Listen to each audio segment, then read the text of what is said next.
ખેડૂતોના હિતમાં ધારાસભ્ય મુકેશ પટેલનો સરકારને પત્ર। મહેસાણાના ધારાસભ્ય મુકેશ પટેલનો મુખ્યમંત્રીને પત્ર। નુકસાની બદલ ખેડૂતોને વળતર ચૂકવવાની માંગ સાથે તેમણે પત્ર લખ્યો છે। જુવાર, બાજરી, કપાસ અને મગફળીમાં ભારે નુકસાન છે। કમોસમી વરસાદથી નુકસાનીની મુકેશ પટેલે જાત તપાસ કરી।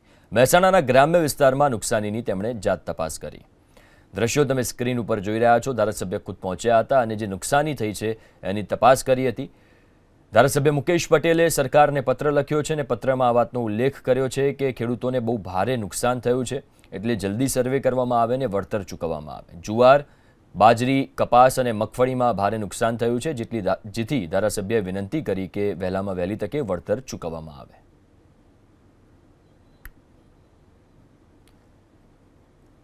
તો ખેડૂતોના હિતમાં ધારાસભ્ય મુકેશ પટેલે સરકારને પત્ર લખ્યો છે। મહેસાણાના ધારાસભ્ય મુકેશ પટેલ કે જેઓ ખુદ ગ્રાઉન્ડ પર ગયા હતા, ખેતરોની મુલાકાત તેમણે લીધી હતી અને જે સ્થિતિ છે, વર્તમાન સ્થિતિ છે, એનો તાગ મેળવ્યો હતો કે કેટલું નુકસાન ખેડૂતોને થયું છે અને હજુ પણ આગામી દિવસોમાં આગાહી છે, ત્યારે તેમણે સરકારને પત્ર લખ્યો છે અને નુકસાની બદલ ખેડૂતોને વળતર ચૂકવવાની તેમણે માંગ કરી છે।